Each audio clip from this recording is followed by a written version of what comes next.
Coming live from London is our guest this evening. Welcome to this very special edition of the KJ Masterclass Live, the show which ensures that you profit from your time spent here with experts, either through their industry insights, information, or simply learning from them. And today we have Colin Shaw, founder and CEO of Beyond Philosophy LLC, and he's the original pioneer of customer experience. Welcome to the show, Colin. Thank you very much. It's really good to be here with you. Thank you.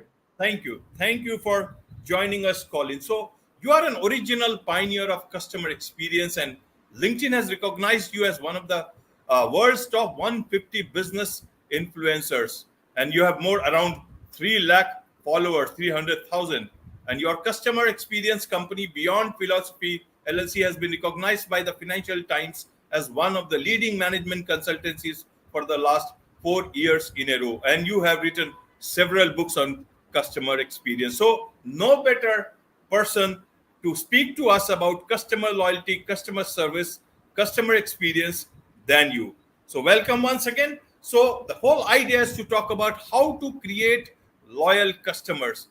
Tell us, Colin, what does a loyal customer mean in today's moving times? Yes, a good question. A loyal customer, first of all, is invariably a profitable customer.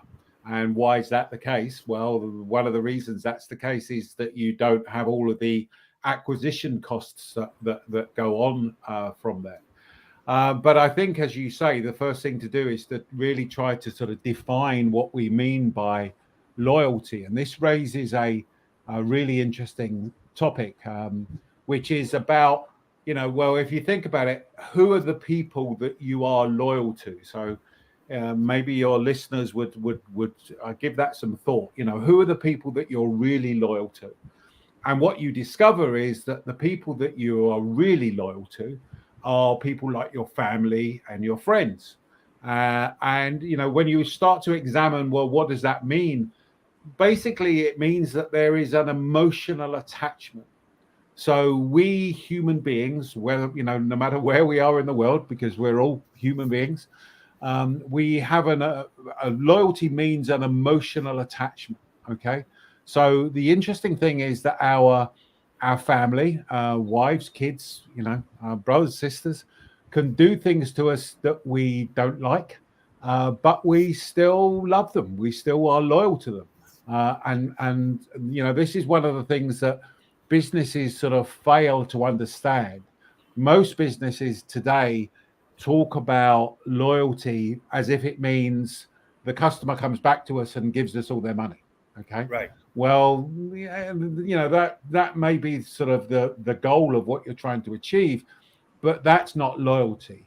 The reason that customers would do that is because of the experience that you give them, and therefore the emotional engagement that you have with them. So when it comes down to it, to answer your question, a loyal customer is someone who has a level of emotional attachment to you. And effectively, this is the way I always like describing it. They will drive past your competition to come to you. You may even charge more than your competition, but they still stay with you. We may want to explore, well, why is that the case? What do you need to do around it? But that's the key. They're loyal to you. They're constantly coming back to you. You can even do things to them that they don't particularly like, but because of that loyalty that you've engendered with them, then they stay with you. Okay, so it's about customer experience, how he feels emotionally attached to your company or your brand. Now, is that right? Yes. So there are really, when we start to sort of take it in the wider context of customer experience, the first thing is that everybody has, every business, every person, whether it's business to business, business to consumer, as long as you have a customer. So it doesn't really matter if you're buying a $20 million computer system or whether you're buying a book in a store, okay, there is a customer experience there. Okay, so a customer experience for us is made up of four things. The first thing is the rational thing, which is effectively what customers are doing. Okay. The second thing is that emotional thing, which, as I've just talked about, is the breeding of loyalty. The third thing is what I would call a subconscious experience. So these are the things that we as human beings pick up from organizations. So you go into signals and messages that we pick up. So you go into a bank and they put pens on chains. Okay, that Right. tells you that they don't trust you. Okay. Now, if you said to the CEO, well, do you realize that you're giving this signal out? Well, they would probably go, no, we haven't really thought about it that deeply. And that's the issue. The fourth element is what not we, but is being called behavioral science, which is effectively understanding how human beings make decisions. Okay. So getting under the skin of, we like to think ourselves as being logical animals, but human beings are not logical. Okay, we are very illogical in our approach to things. So, and this is all the stuff that we talk about on our podcast called The Intuitive Customer. It's looking at that. How do customers make decisions, and therefore, how can you use that knowledge of how customers make decisions to help build loyal customers and create loyal customers? Right, Colin. So we'll ask for your expertise about how to improve somebody's customer's experience. But before that, let me ask you things from today's perspective. One is that most of these big brands are also on the marketplace, Amazon, Flipkart, and in different countries in different formats. Sure. Now, a brand may be good, and I go and buy a brand on a particular marketplace because I like the brand and I'm getting a good discount. Mm-hmm. But my experience on that marketplace is not good. Sure. So my experience becomes bad, and I don't go for that brand. I go for somebody else because that particular brand or company is offering me a better service, better customer experience. Now, Sure. how do you see loyalty here? Is it subservient to the discount here? Or is it that they would leave that discount, leave the marketplace because that's the most convenient thing and they have an added advantage that the marketplace will help? Sure. So what do? They leave everything and they go outside and go to a dealer and buy. How does it work here? Yeah. So I think one of the biggest things that I've learned over the 20 years of doing this stuff is there's never, ever one answer. So my answer to you would be, well, it depends. So it depends upon the product or service.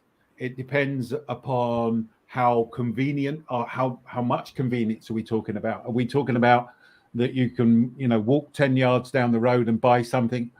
And if you don't buy it there, then you've got to travel 100 miles because that actually could become an inhibitor.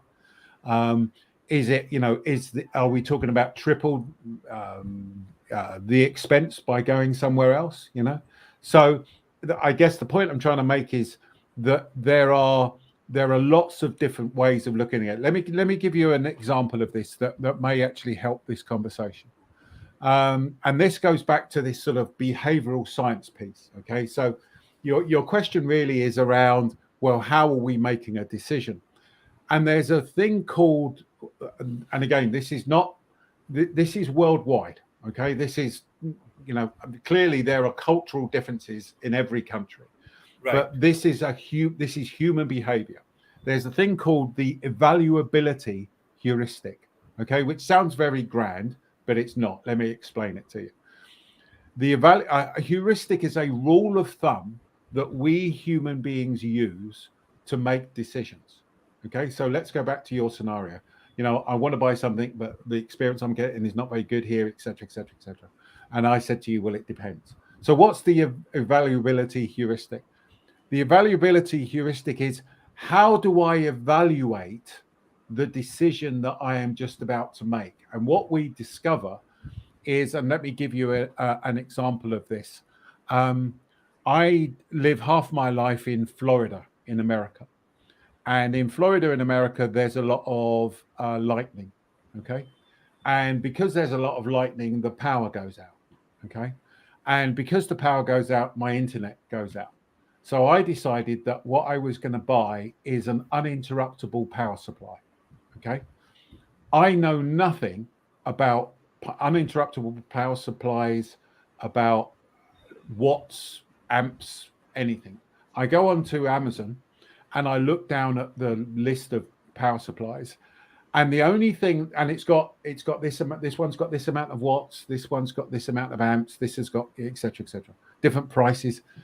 And I'm thinking, the only thing I can make a decision on is how long will it last before it runs out. Okay, that's how I made a decision. All right, so the point I'm trying to make here is, that is what was important to me at the time. And when I looked at that list, it was choose this one effectively. Now let's go back to what I said at the beginning and try to apply that to you. Well, is convenience the most important thing? Is price the most important thing? Is the location the most important thing? Is the speed of delivery the most important thing? And obviously different customers will have different things that are important. Some people will say, no, I need it tomorrow. I've got to have it. Some will say, no, actually, I've only got this amount of budget, so I'm only prepared to pay this. So different customers will do different things. And again, that's the importance of understanding this whole area of behavioral science, to be able to identify, how customers make choices. And those are the things that we talk about on the podcast, of looking at things from a different perspective, basically. Right, Colin. Right. So let's talk about improving customer experience then. Sure. How do a brand or a company improve customers' experience to a point that they become loyal customers? That too in today's shifting times. Yeah, sure. Okay, so let me give you an example of this. And again, this is something that we've just done a podcast that people may want to check out with a young lady called Michelle Patterson, who used to work at Maersk Line. You may know Maersk Line. Maersk are the largest container shipping company in the world. Okay, and Maersk improved their net promoter score, customer satisfaction type score, by 40 points over 30 months. And that led to a 10% rise in shipping volumes. Okay. How did they do that? Okay. Because they've started to create loyal customers as a result. There are a few key questions that everybody needs to ask themselves to improve their experience, and going back to your podcast about improving the profitability. Okay. So here's the first question, because you've used an interesting word there. The word that you used that was really interesting was improve. How do they improve their customer experience? So improve effectively means you are somewhere and you're trying to get somewhere else. So the first question becomes, well, where are you trying to get to? So, and the way that I would interpret that is in a question again, which is, what's the experience that you're trying to give to your customers? Have you got a clear picture of the experience that you're trying to give to your customers? And given that we know customer loyalty is about that emotional attachment that I spoke about earlier, what emotions are you trying to evoke in your customers? Okay. So Maersk Line worked out that they didn't know. Okay. And one of the things that we helped them with was to define what that experience was. They came up with, we worked with them to come up with trust, cared for, and pleased. So think about that. trust, cared for, and pleased. So that meant in every single interaction that a customer had with them, the customer would say, I trust Merceline, I feel that Merceline care for me, and I feel pleased with that interaction. So whether they were phoning customer service, whether they were placing an order, whether they were receiving an order, whatever it may be, the customer would say that. But the way that you get there, again, is key. And this goes back to this behavioral science piece, which is the experience that you give your customers needs to be one that drives value or drives, again, go back to your theme, drives profit. Okay. So which emotions drive the most value for you or drives the most profit for you? And what we discover is that, and this is the really interesting bit, that oftentimes what customers say that they want and what they actually buy can be different. Okay. So a customer may tell you that the most important thing for them is the price that you charge, but actually it's not. When you start talking about a brand, okay, a brand effectively is a thought in your mind, okay, and there are brands that you would pay more money for, but the service or the product that you're getting can actually be the same, okay. So in Disney, they know that when they ask their customers what they want to eat at a theme park, Disney know that people say they'd like to have an option of a salad, but they also know that people don't eat salads at theme parks. They eat hot dogs and hamburgers. So what customers tell you and what actually drives value or profit can be very different. So you have to in summary, to get to a loyal customer, you have to define what's the experience that we're trying to deliver, what emotions are we trying to deliver, and what of those things drive value for us, and can you prove that, and have you then defined that? Does that make sense?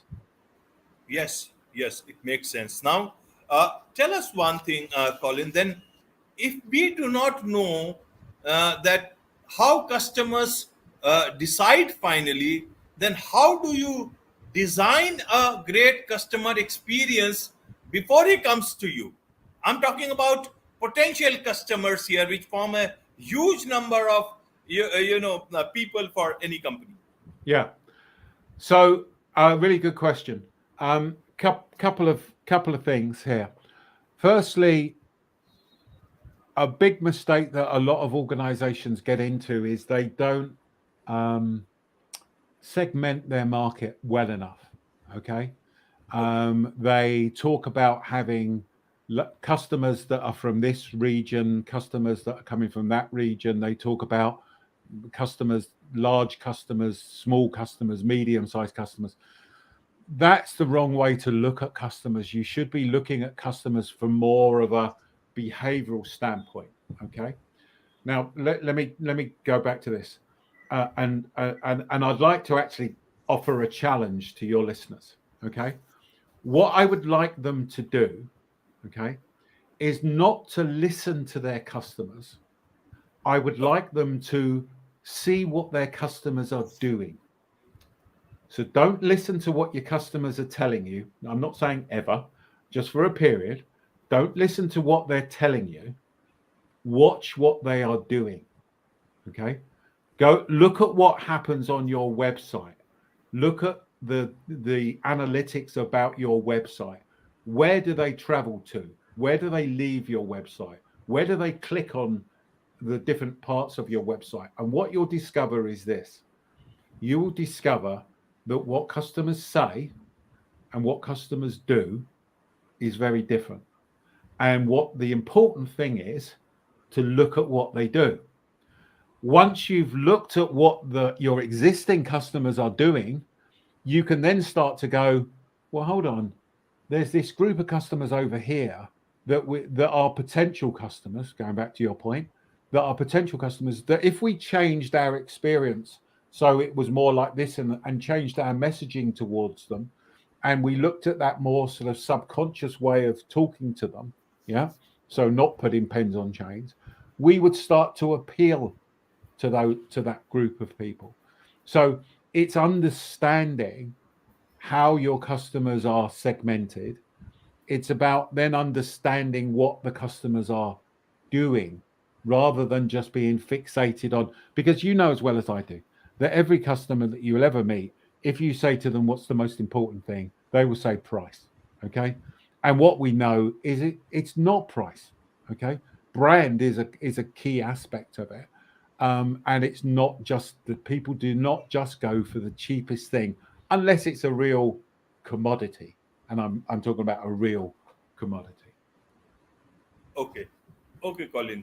Then talking about customers now, that why do customers say one thing and do another? Because you asked all the people to see what customers do rather than listen to what they say. Yeah, Now, why do customers behave like this by saying something else and doing something else? And if in case you are listening to them, because not all customers will come to your website, not everybody does things online, sure, so obviously you got to listen to them, and your store managers, your sales managers, or the sales executive, they got to listen to them, and they talk accordingly. So what is sure, it that they can learn from sure. this conversation? Yeah, so good question. I think there's a few things here. The simple reason that they do different things is because they're human beings. Okay. And the mistake again that we make is that we assume that people make simple decisions and we make logical decisions, and we don't. Okay. Human beings do not make logical choices. And again, this goes into understanding this whole behavioral science part. And we talk about this on this Intuitive Customer podcast. But let me give you an example, which I think people can relate to. When I walk home at night and I walk in the front door and I shout hello to my wife, Lorraine, and I say to her, yeah, how are you? She could say, okay. And I think there's something wrong. What's wrong? Are you really okay? Yeah. What type of day, Jad? It was fine. And I'm thinking, yeah, it's not fine, is it? There's something that's happened. And it's so the point I'm trying to make is the best salespeople, yeah, will actually start to understand that their communication, voice communication, is just one aspect of communication. Okay. It's about how people say things. It's about the body language that they say. It's about all of these things. And I walk home at night and I shout hello to Lorraine, and within a one-word response, I know how she's feeling. I know she's feeling happy. I know she's feeling sad. I know what I should do if I want to make her happy, here's the things that I should do. And I know if I want to annoy her further, then these are the things I should do. So, Okay. But I mean, it's funny because it happens to us all every day, but the same applies with a customer experience. Okay. You may turn around at the beginning of a conversation with your customer and you say, well, what is it that would make you sign the contract today? Well, you need to take 10% off. Okay, well, let's start talking about, what are the issues that you've got? What are the and you start to discover that there are lots of other things that are motivating factors which you need to get under the skin of, basically. okay, so brands and companies should treat or look at customers or listen to them as if they are listening to their wives. Is that right? They should listen to them and interpret them as if they're their wives, in the sense of they should listen to what they're saying. I'm not saying ignore customers.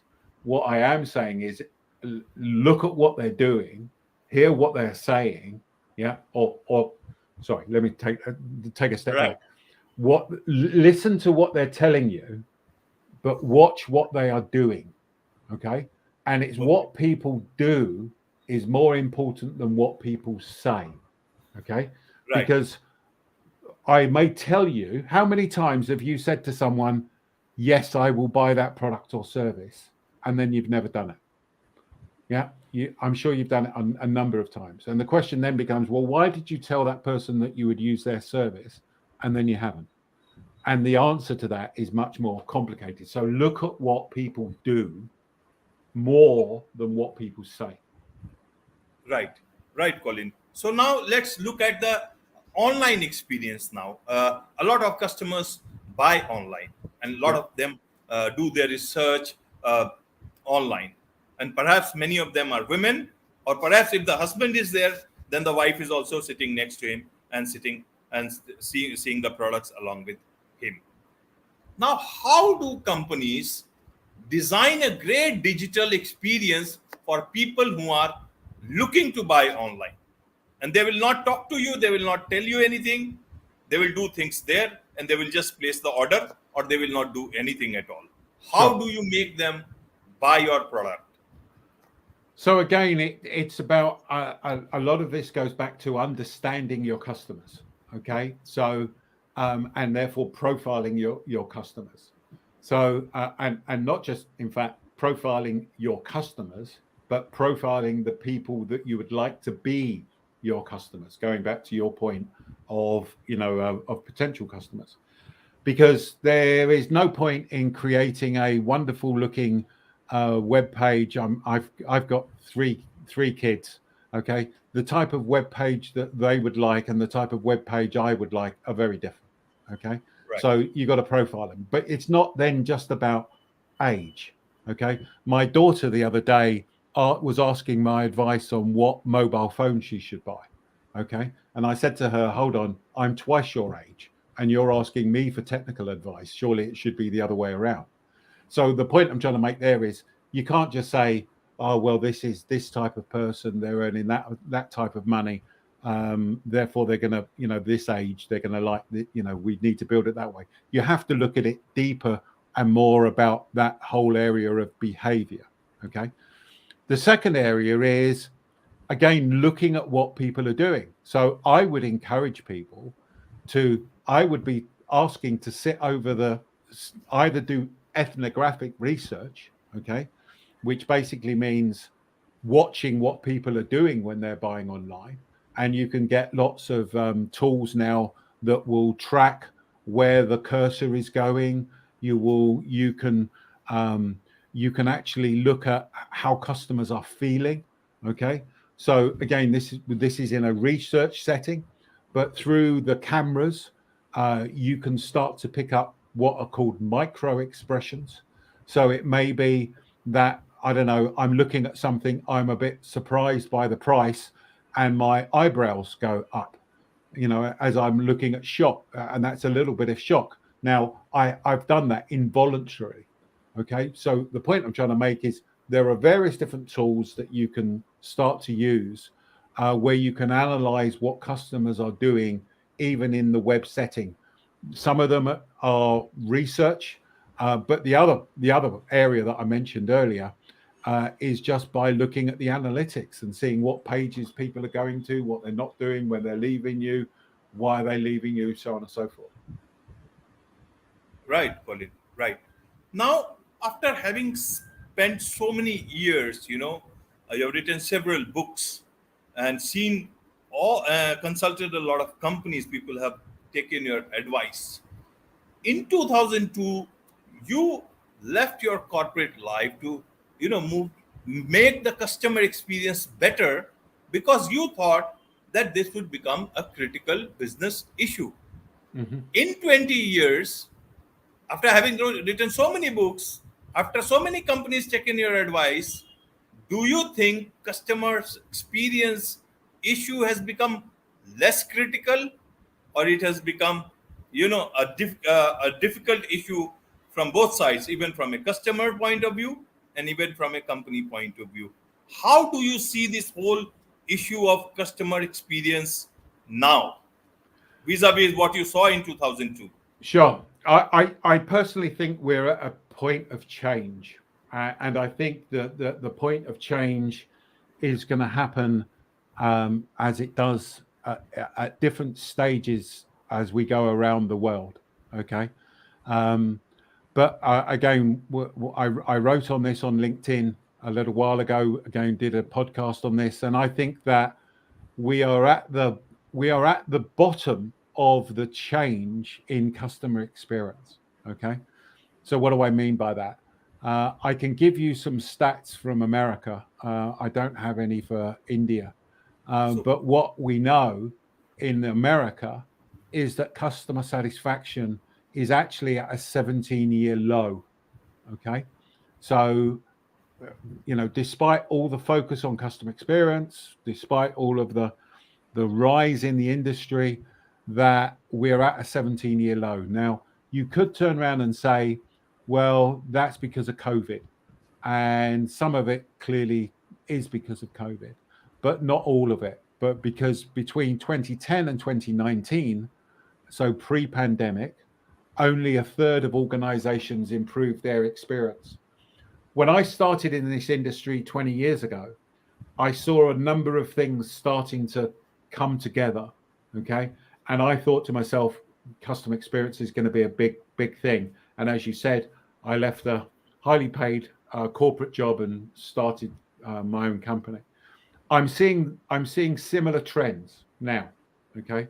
And I think that what in 20 years' time, to answer your question, what we're going to see is we're going to see a rise in what I've called customer science.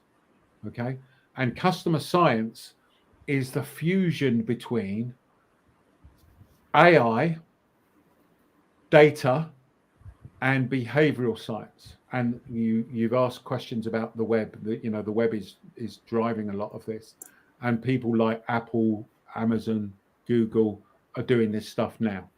So AI, data, and the web and behavioral science, the understanding of how people do things, are starting to come together. And I think this area of customer science is going to take over from customer experience. So as a wave of change, I think we're coming down this side on customer experience. And what we're seeing is another wave of change which is this customer science starting to take over. We could talk about this for another 4 hours, I'm sure. And right, I'm happy to if you right, want to. But I'm right, sure you don't want right. to. There is so much to talk about this aspect because more or less, Colin, the world is passing through a change, but the customer service experience now, if I look at it, what you said initially was that the customer should feel close to the company, close to the product. Yeah. Now, does it necessarily mean that if you give them an experience of AI or virtual reality, augmented reality, and all that, does that still mean that the customer has got a good customer service experience? It's not. The problem comes only when there is a problem with a product, and he or she needs that help at that point in time. That is a general person who understands, because this is a big issue. A lot of products are either very technical in nature, people use them very differently, or sometimes they are not as high quality as they are in their parent company. But in countries like India, several of the companies, I don't want to name any one of them, but one thing I can tell you, if I am speaking without a mic, then that is also one of the reason is that the mic has conked off in just a couple of months, and now you cannot mend it yourself because the warranty will be void. And if you take it to them, you don't know who is the mother and father of this company. In the US it exists, but in India nobody exists. So Sure. if this is the type of customer service they want to, or customer experience companies are wanting to give, then I don't know. Then I would like to understand where exactly this future, because you must be getting a lot of clients, in your company beyond philosophy, and those must be wanting to provide good customers, so-called good customer service to their customers. My last question is this. Yeah. So you're right. Okay. Let's go back to the stats that I just said. Between 2010 and 2019, and in the States, only a third of organizations improved their experience. That means 2/3 didn't. Okay. So the example you gave, I would suggest that the company, your microphone company, is in the 2/3 that didn't improve their experience. What we also know, though, is that people, organizations that do improve their experience, okay, and again, these stats are from the States, but I'm sure they would be worldwide. We can also see that those organizations that do improve their experience are actually more, go back to your word, profitable. You don't need to, you see, I think the important thing here is that you think about the word experience, okay? You can have an experience, or you have an experience even if you don't speak to anybody. I order all my stuff through Amazon. I never speak to anybody at Amazon. Right. Okay. But I trust Amazon, I have to say. Okay. Do they sometimes, make mistakes? Yes, they do. But overall, I trust Amazon. They have built that trust up with by doing the things that, if I want to send something back, it's easy to send it back. I don't need to talk to anybody. I can do it on an app. I can take it into the store. I give them the product back. It's done. Okay. So it's not necessarily about that human contact, but it's about the experience. And my experience that I have with them is a good one. Right, Colin. As you rightly said, there is so much to talk about customer service and customer experience that we can talk for hours. We will take those hours certainly from you and listen to your insights into this whole big arena. There are different segments about different products, and every place will certainly need, as you said, it's a critical business issue, and in my experience, it is going to continue for a good amount of time. Especially, again, I don't want to take a name of a country. Especially, a lot of products come from a particular country, manufactured, and people have different views about different products at different point in time. It all depends also who the seller is and whether he has paid some good money to actually get a good quality product manufactured. Till then, this product, this thing will continue at different levels across the world. Now, talking about your books, please, if you can tell us about your books, Colin, and as well as the podcast, so that people Yeah, can sure. Well, connect with you my books and are buy these books and listen to my your. books are up here, as you can see. Probably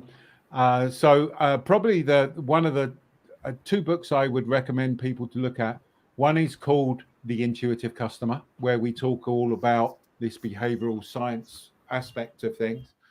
And the other one that has proved to be very popular is called The DNA of Customer Experience: How Emotions Drive Value.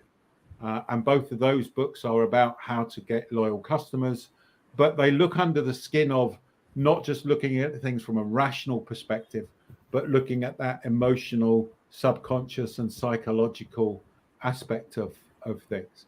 So you can check out those. They're available worldwide, Amazon, everywhere else. Right, right, Colin. It's a nice thing to talk to you, and learn so much about customer experience. Then my last question to you is, again, coming to the what I asked was my first question, is that how does company consider customer loyalty as? I think the danger is organizations think of customer loyalty as being, you just give us all your money, Mr. Customer. Okay.